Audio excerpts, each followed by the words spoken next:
Hi guys, आज हम reasoning का रक्त संबंध का नया क्वेश्चन लेंगे। पिछले पार्ट में हमने 2 क्वेश्चन कर चुके थे। अब हम एक नया क्वेश्चन लिया है, उसको हल करेंगे। इस क्वेश्चन को करने के लिए सबसे पहले लिखा है एम और एफ विवाहित है। तो विवाहित है इसका मतलब इसमें से एक पति होगा, एक पत्नी होगी, ठीक है ना।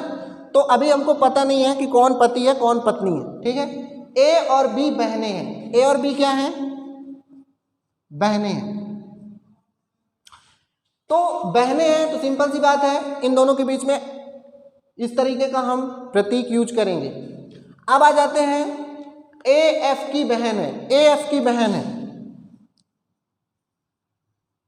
तो ये ऐसा होगा क्योंकि हमको एफ का जेंडर नहीं पता है। अब हम इन तीनों को मिला देते हैं, ये पति पत्नी है। तो अगर हम एम को पत्नी मान के चलें और पी को एफ को पति मान के चलें, तो ये डायग्राम ऐसा बनेगा। क्योंकि एफ की बहन है ए और ए की बहन है बी, ठीक है। एक तो ऐसा बनेगा। दूसरी चीज, चूंकि हमको ये दोनों का पता नहीं है तो हम एक बार एम को पत्नी माने हैं तो एक बार क्या मानेंगे? पति। तो पति माने हैं एम को, तो एफ को हम क्या मानेंगे? पत्नी। तो ये हो गई इसकी बहन, फिर ये हो गई इसकी बहन। अब हम दोनों से निकालेंगे और दोनों से आंसर निकालने पर हमको ये तय करना होगा कि क्वेश्चन का जो ऑप्शन है उस ऑप्शन में कौन सा आंसर है। यूजुअली 2 में से एक ही आंसर होगा और एक आंसर वही सही होगा। चलो, यदि हम एम, अब पूछ रहा है एम बी एम का क्या है, ठीक है ना। तो यदि पहले नीचे वाला करते हैं, एम जो है वो क्या है? पति है और एफ पत्नी है और पत्नी की ये दोनों बहनें हैं। तो पति के मतलब पत्नी के, ये इसकी पत्नी है, तो पत्नी के बहन की बहन मतलब पत्नी की बहन क्या कहलाती है? साली। तो इसका आंसर हो जाएगा शाली, ठीक है ना। अब आ जाते हैं ऊपर वाले में। एम से निकालना है बी का संबंध।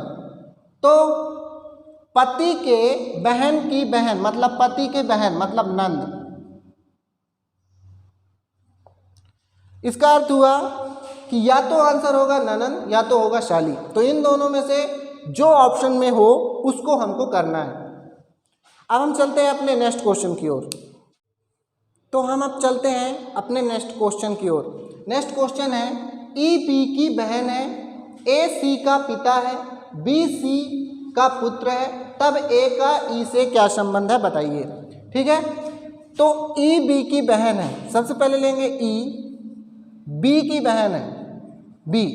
तो बहन तो है पर हमको बी का जेंडर अभी नहीं पता है, ठीक है। इसको थोड़ा नीचे लेंगे तो हम ज़्यादा अच्छे से कर पाएंगे। ई बी की बहन है तो ई हो गई बहन किसकी? बी की। आगे कह रहा है ए सी का पिता है। ए जो है वो सी का पिता है, ठीक है। पिता के लिए ऊपर ए पिता है इसलिए वर्ग। अब कह रहा है बी सी का पुत्र है, बी सी का पुत्र है। कौन? बी। सी का क्या है? पुत्र। तो ये है बी, तो ये पुत्र हो जाएगा। और फिर इसी तरीके से हम डायग्राम को बना देंगे जैसे दिया हुआ, ठीक है। ये हमारा पूरा डायग्राम तैयार हो गया। अब पूछ रहा है कि तब ए का ई से क्या संबंध है बताइए। संबंध किसका पूछ रहा है? ए का। किससे? ई से। तो सबसे पहले देखो ई और बी क्या है? ई और बी भाई बहन, ठीक है ना। तो जो इसका इससे संबंध होगा वही इसका इससे होगा। पहली चीज, अभी हमको ये पता नहीं है कि ये माता है या पिता, क्योंकि ना तो वर्ग है ना तो वृत्त है। तो हो सकता है ये माता हो और हो सकता है ये पिता हो। तो यदि ये माता है तो माता के पिता मतलब कौन हो सकते हैं? नाना। और यदि ये वर्ग है तो कौन हो सकते हैं? पिता के पिता मतलब दादा। तो इसका आंसर 2 रूप में आ सकता है। ऑप्शन में या तो नाना होगा या तो दादा होगा, ठीक है ना। हमारे ऑप्शन में दादा दिया हुआ है तो इसका सही आंसर क्या है? दादा। तो आंसर नाना भी सही है, लेकिन जब ये दिया होगा और बाकी क्या कहते हैं, अगर ये दोनों दिया है तो ऑब्लिक लगा हुआ है तो ये दोनों हो सकते हैं, ठीक है ना। अगर अलग अलग दिया तो यूजुअली अलग होगा ही नहीं, सिर्फ एक आंसर होगा इसका, या तो नाना या तो दादा, ठीक है। चलते हैं हम अपने नेक्स्ट क्वेश्चन में।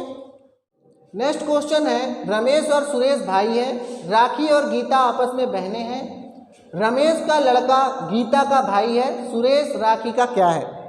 तो ऐसे प्रश्नों को करने के लिए सर्वप्रथम अभी तक हम लोग अल्फ़ाबेट से कर रहे थे, जो भी ABCD के क्वेश्चन थे, XYZ के क्वेश्चन थे, लेकिन अब इस तरीके के क्वेश्चन नाम से आ सकते हैं। नाम में यूजुअली नाम से ही पता चल जाएगा कि वो कौन से जेंडर है, लेकिन अभी जब हम इन क्वेश्चनों को करेंगे तो हम इनको शॉर्ट में लिखेंगे।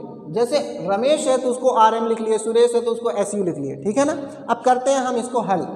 कहता है रमेश और सुरेश भाई हैं, तो रमेश यानी RM, चूंकि रमेश लड़का है इसलिए इसमें वर्ग लगा लिया। कह रहा है और सुरेश भाई है, रमेश और सुरेश भाई, ठीक है।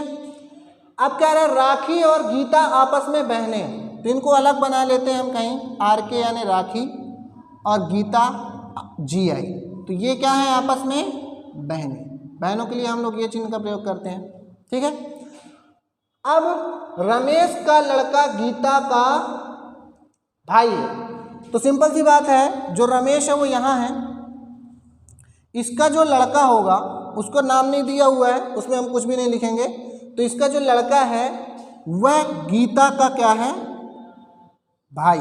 गीता लड़की है, ठीक है ना, तो गीता का भाई है,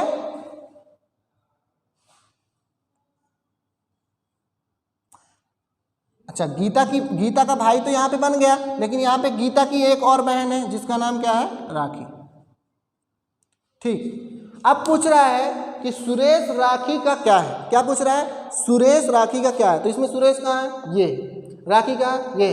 तो सबसे पहली बात, राखी और गीता दोनों बहनें हैं, और गीता और उसका भाई, यानी कि ये तीनों एक दूसरे के क्या हैं, बहन भाई, ठीक है ना। ये इसकी बहन, ये इसका भाई, तो इसलिए इसका भी ये भाई होगा। तो इसका जो सुरेश के साथ रिलेशन होगा वही रिलेशन राखी का भी इसके साथ होगा, ठीक है। तो इसका क्या लगता है ये देखेंगे, तो ये इसका पिता है, तो पिता का भाई मतलब या तो बड़े पापा या चाचा। यूजुअली ज़्यादातर क्वेश्चनों में अगर इंग्लिश में तो अंकल लिख देगा तो बड़े पापा चाचा दोनों को कवर अप हो जाएगा, और अगर चाचा यूजुअली चाचा ही देता है तो हम चाचा ऑप्शन आएगा तो चाचा लगाएंगे, ठीक है ना। तो क्या होगा, राखी का भी क्या कहलाएगा, सुरेश, चाचा।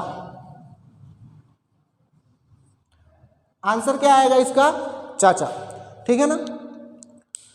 तो नेक्स्ट पार्ट में हम लोग इसके और सारे बहुत से क्वेश्चन करेंगे, आज 3 ही क्वेश्चन, ठीक है। बाकी नेक्स्ट जब क्लास होगी तो उसमें और भी अच्छे क्वेश्चंस किए जाएंगे, ठीक है। Okay, thanks. ओके, आज का जो हमारा 3 क्वेश्चन था वो पूरे हो गए हैं, और इसी तरीके के क्वेश्चन हम और भी आगे करेंगे। और वीडियो को लाइक कीजिए, सब्सक्राइब कीजिए, शेयर कीजिए, और ऐसे क्वेश्चनों की प्रैक्टिस लगातार करते रहिए। थैंक्स।